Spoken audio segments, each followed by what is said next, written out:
반갑습니다. 보험 전문가 굿밸런스 보험 인사드립니다. 수십 가지 보험 상품 중에서 정작 나에게 필요한 보험, 살면서 필요한 보험은 많지 않다. 늘 이야기 드리는 부분인데요. 그렇다면 반대로 생각을 할 수가 있습니다. 내가 가입한 보험에 없어야 되는 보험들, 다시 말하면 불필요하거나 당장 필요하지 않은 보험들, 보험이라는 특성 때문에 보험료를 납입하고 보상을 안 받는 상황이 가장 좋은 거겠지만, 반대로 내가 납입을 충분히 했음에도 보상을 받을 수 없는 상황도 만들면 안 됩니다. 그래서 여러분들 보험 증권을 꺼내서 지금 알려드리는 4가지 보험이 포함되어 있는지, 불필요한 건 아닌지 꼭 따져보시기 바랍니다. 첫 번째는 적립보험료가 많은 보험, 흔히 이야기하는 만기환급형 보험이라고 이야기를 합니다. 내 몸이 언제 어떻게 아플지 모르는데 보험료는 보험료대로 납입하고 보상을 하나도 받지 못한다면 그럼 결국에 낭비되는 돈 아니냐? 이렇게 이야기를 합니다. 그래서 다른 한편에서는 몸이 아프지 않다면 납입한 보험료를 돌려준다고 이야기를 합니다. 그럼 영상을 보시는 여러분들은 솔깃하지 않으신가요? 똑같은 회사의 똑같은 상품입니다. 보장도 동일하게 구성을 했습니다. 그런데 보험료가 약 50%나 넘게 차이가 발생이 됩니다. 이유는 딱 한 가지입니다. 우리가 방금 전에 설명을 들었던 만기 환급금을 만들기 위해서는 적립보험료라는 보험료가 별도로 필요한데, 여기에 투입되는 보험료가 작지가 않습니다. 그리고 또 하나 생각해 볼 게, 요즘 보험을 가입하면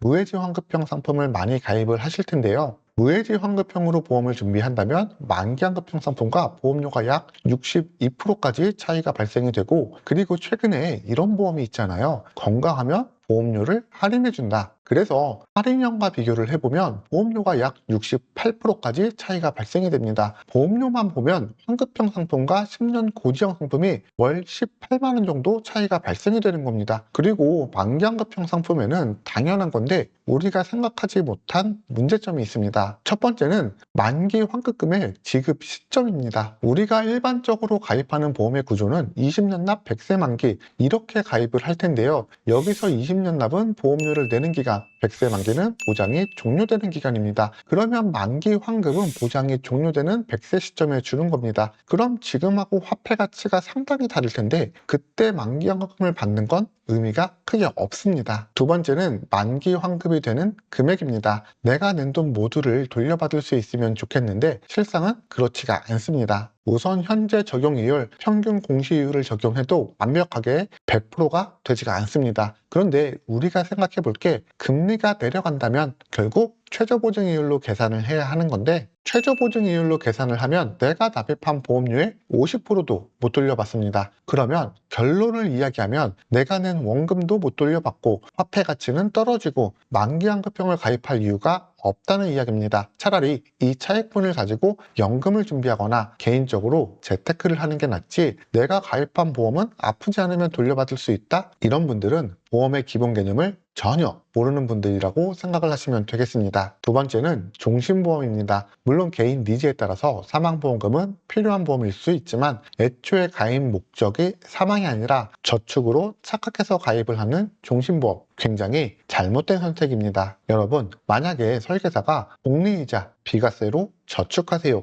라는 말을 들으면 어떤 보험이 생각나시나요? 많은 분들은 은행의 적금을 생각할 수가 있는데, 일부 설계사분들은 명확한 설명 없이 생명보험사에 종신보험을 판매를 하였습니다. 그러니까 영상을 보는 분들도 누군가는 종신보험을 저축보험으로 착각해서 가입을 하신 분들이 있다는 건데, 이런 피해 사례가 자꾸 늘어나다 보니까 금융감독원에서조차 종신보험은 저축보험으로 적합하지 않다, 사망보장을 담보로 하는 보장성 보험이다 보도자료를 발표했습니다. 왜 적합하지 않은지 그 이유도 명시를 해두었는데요. 종신보험은 저축성 보험보다 높은 사업비에 위험보험료 등을 차감한 후에 보험을 해지해서 해지 환급금을 수령하는 구조이기 때문에 원금 회복까지는 10년 이상 걸릴 수도 있고 원금에도 미치지 못할 가능성도 있기 때문에 처음 설명을 들었던 비과세가 큰 의미가 없게 될 수 있습니다. 무엇보다 납입하는 보험료는 묶여있는 돈이 되는 건데 10년, 20년 이 기간 동안에 주식이나 부동산, 다른 재테크 수단 등을 이용하시면 더 많은 자산이 증식이 될 수도 있습니다. 특히나 노후 준비를 위해서 연금을 준비하시는 분들이 안정성과 보장, 그리고 수익성까지 모두 해결을 해결을 할 수 있다면서 사망보장 상품을 저축상품으로 오인해서 판매를 하게 만들기도 하는데, 똑같은 금액을 납입하면서 종신보험을 연금 전환하는 것과 처음부터 연금으로 준비하는 경우를 살펴보면 적립액과 연금액이 상당히 차이가 발생이 되는 것을 확인할 수가 있습니다. 왜 이런 일이 벌어졌을까요?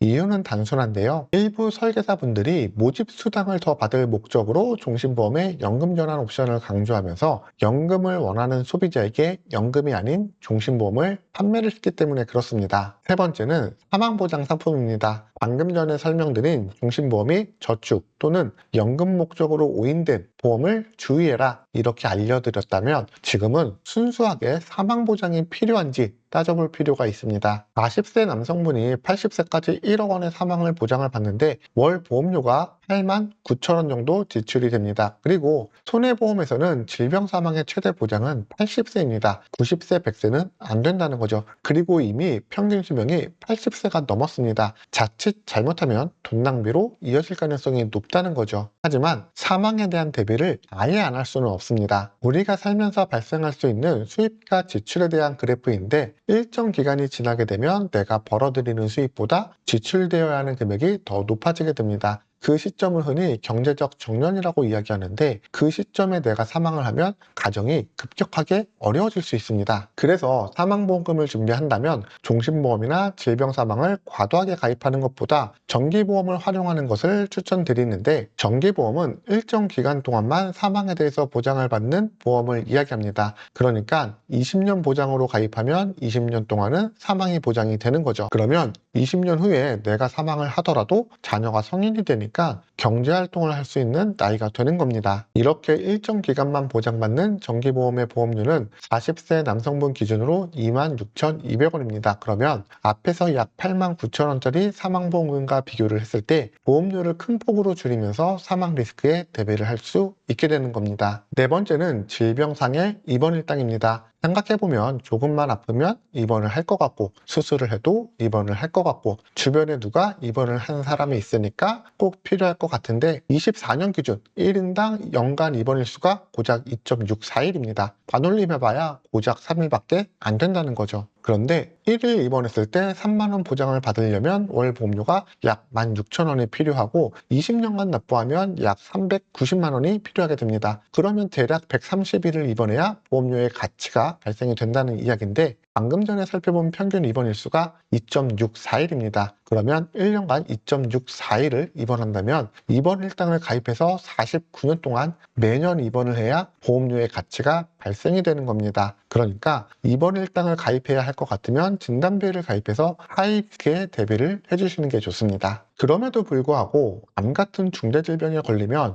장기 입원을 하지 않을까? 그래도 사람 일 모르는데 입원비는 있어야 하지 않냐? 이렇게 이야기할 수 있는데요. 우리가 가입하는 실비보험에서 급여 80%, 비급여 70%까지 입원비를 지원받을 수가 있고, 암으로 입원을 한다 하더라도 입원 일수 자체가 높지가 않습니다. 우리가 이런 자료를 보면서 판단할 수 있는 건 입원비는 불필요한 보험이구나, 보험료를 절약할 수 있는 요소구나 판단을 할 수 있을 겁니다. 그럼 지금 보험을 처음 준비하시는 분들은 위에 알려드린 내용을 조심해야겠구나 생각을 하실 수가 있는데, 이미 보험을 몇 개씩 가입해두고 있는 분들은 내 보험을 어떻게 올바르게 정비하지? 이런 생각을 하실 텐데요. 가장 쉬운 방법을 알려드릴 텐데요. 상단에 나와 있는 굿밸런스 보험에 연락을 주시면 됩니다. 그럼 현재 고객님이 얼마의 보험료를 납부하고 있고, 어떤 보험을 가입하고 있는지, 어떤 보장이 충분하고 어떤 보장이 미흡한지 꼼꼼히 따져보고 전체적인 방향, 컨설팅 조언을 드릴 수 있습니다. 오늘 굿밸런스 보험에서 알려드린 내용만 잘 숙지하셔도 불필요하게 빠져나가는 보험료를 크게 줄일 수 있을 거고, 많은 분들이 보험을 잘못 가입해서 보장을 못 받거나 불필요한 리모델링으로 낭비되는 지출을 하지 않을 수 있다고 생각을 합니다. 언제든지 궁금한 부분은 편한 방법으로 연락 주시고요. 오늘 내용 유익했다면 구독과 좋아요 부탁드리면서 내용 마무리하겠습니다. 본